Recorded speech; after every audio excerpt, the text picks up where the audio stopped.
హరీష్ రావు గారు అమ్మకాల గురించి ఇతర విషయాలు చెప్తున్నారు. నేను ఒకటే మీరు పర్మిషన్ కొని సార్ ఎట్లా ఈ రాష్ట్రాన్ని సార్ ఒక దేశ చరిత్రలో ఎక్కడ లేని విధంగా ఎన్నికల ముందు ఒక 2 మాసాల ముందు ఔటర్ రింగ్ రోడ్ అనే రోడ్డుని ఫ్యూచర్ హైదరాబాద్ డెవలప్ చేయడానికి గతంలో హైటెక్ సిటీ కట్టి ఆ తర్వాత ఇంకా ఎక్స్పెన్షన్ చేయాలంటే ఔటర్ రింగ్ రోడ్ కాంగ్రెస్ ప్రభుత్వం రాజశేఖర రెడ్డి గారు ముఖ్యమంత్రిగా ఉన్నప్పుడు ఔటర్ రింగ్ రోడ్ వేసి అక్కడే జిఎంఆర్ ఎయిర్పోర్ట్ కట్టి అక్కడనే ఫైనాన్షియల్ డిస్ట్రిక్ట్ కోకాపేట్ ఎస్సీజెడ్తో పాటు ఇవాళ హైదరాబాద్ ఈ స్టేజ్లో బెంగళూరు తర్వాత ఉన్నదంటే Congress party PV Narasimha Rao expressway కలుపుకుంటూ మెట్రో వరల్డ్ క్లాస్ మెట్రో తీసుకొచ్చి హైదరాబాద్ డెవలప్ చేస్తే సార్ 2 మాసాల ముందు ఎన్నికల 2 విషయాలు చెప్తా సార్ మీకు. మన తెలంగాణ సభ్య సమాజం తలదించుకునే విధంగా ఔటర్ రింగ్ రోడ్డుని కమిషన్ కక్కుర్తుబడి 7,300 కోట్లకు రోడ్డు రంపిన ఘన చరిత్ర ఈయన సార్ వీళ్ళది.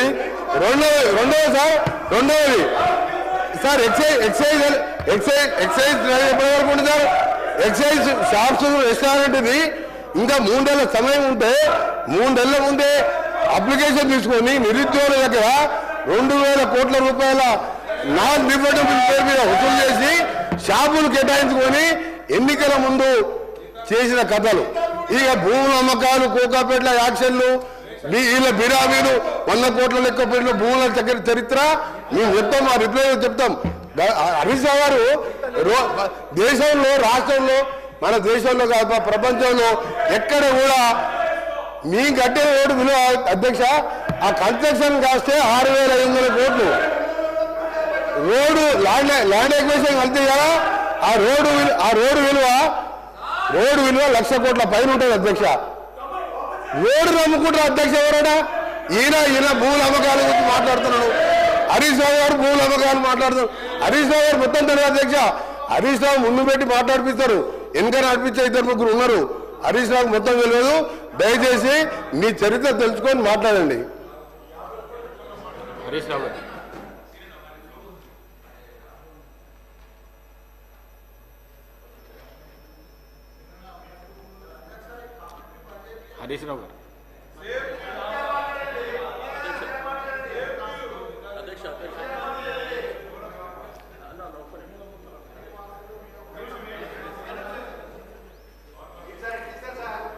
శ్రీనివాస్ యాదవ్. అధ్యక్ష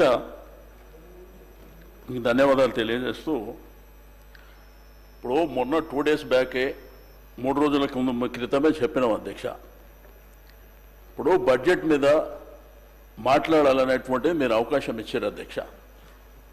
దయచేసి గౌరవ డిప్యూటీ సీఎం గారు అదేవిధంగా శాసనసభ వ్యవహారాల మంత్రి గారు వారు కూడా ఇక్కడే ఉన్నారు.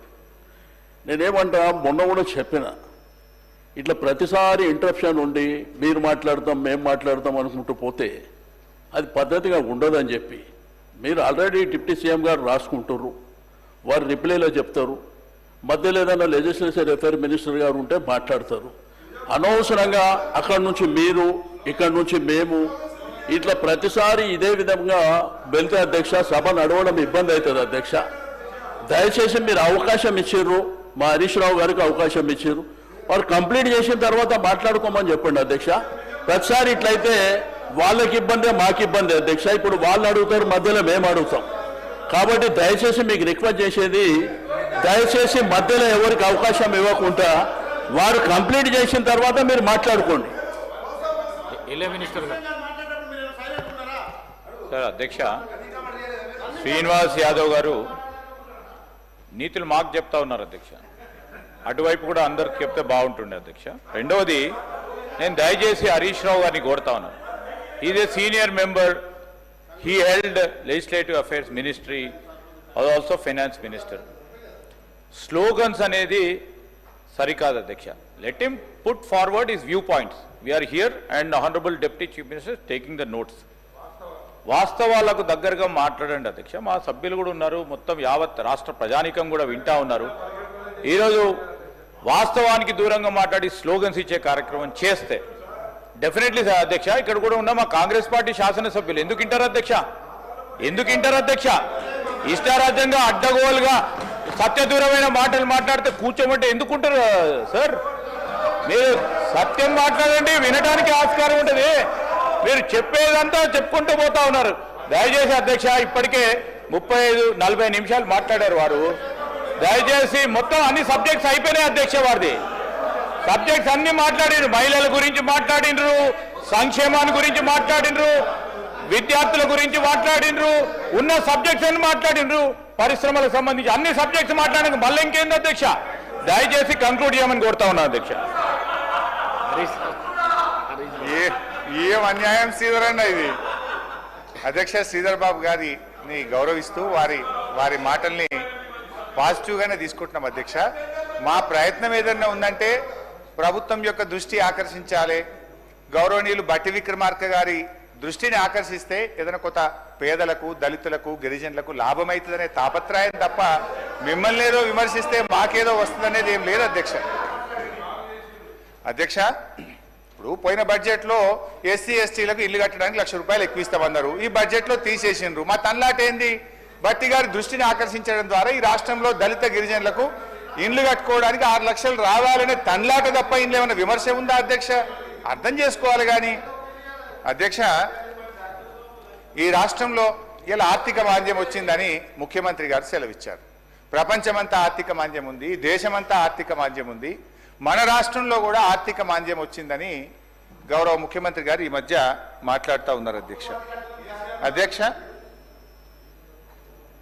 అయితే నేను ఇక్కడ చెప్పాల్సుకున్న పాయింట్, మంచి ఆర్థిక మంత్రి గారు వింటే ఇది సరి చేసుకుంటే మన రాష్ట్రానికి మేలు అవుతుంది అధ్యక్ష. నేను మంచి డేటాతో రీసెర్చ్ చేసి కొన్ని మంచి సలహాలు ఇవ్వాలనే ఉద్దేశంతోనే వచ్చిన అది మీరు రిసీవ్ చేసుకునే దాన్ని బట్టి ఉంటుంది అధ్యక్ష. జిఎస్టీ వృద్ధి రేటులో తగ్గుదల అధ్యక్ష. 2023-24 జిఎస్టీలో 46,500 కోట్లు మన రాష్ట్రానికి వస్తే వీళ్ళు బడ్జెట్లో 58,594 కోట్లు ప్రతిపాదించారు. యాజ్ పర్ కాగ్ రిపోర్ట్, నా సొంతది కాదు అధ్యక్ష, కాగ్ రిపోర్ట్ కూడా నా దగ్గర ఉంది. కాగ్ రిపోర్ట్ ప్రకారంగా గత 11 నెలల్లో మన రాష్ట్ర జిఎస్టీ వృద్ధి రేటు కేవలం 5.5% మాత్రమే.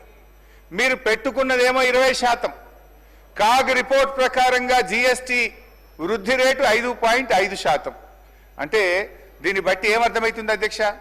అంచనాలకు దూరంగా మీరు బడ్జెట్ను ప్రతిపాదిస్తున్నారు. ఎట్ ద సేమ్ టైం అధ్యక్ష, మన పక్క నుండే కర్ణాటక 10.72% వృద్ధి రేటు, మహారాష్ట్ర 12% వృద్ధి రేటు, దేశ వృద్ధి రేటు 10%గా నమోదైంది. అంటే ఆర్థిక మాంద్యం దేశమంతా ఉండాలి కదా. కర్ణాటకలో ఎందుకు లేదు? మహారాష్ట్రలో ఎందుకు లేదు? దేశంలో ఎందుకు లేదు? తెలంగాణలోనే ఎందుకుందో ఒక్కసారి మీరు ఆత్మవిమర్శ చేసుకోండి. జిఎస్టీ ప్రవేశపెట్టినప్పటి నుంచి ఏ ఒక్క సంవత్సరం కూడా తెలంగాణ రాష్ట్ర జిఎస్టీ వృద్ధి రేటు దేశం కంటే తక్కువ ఎప్పుడూ లేదు. మీ పాలనలో మొదటిసారిగా దేశం యొక్క యావరేజ్ కంటే తెలంగాణ రాష్ట్ర జిఎస్టీ వృద్ధి రేటు తగ్గడం ఇది సిగ్గుచేటు. ఇది మీ పరిపాలన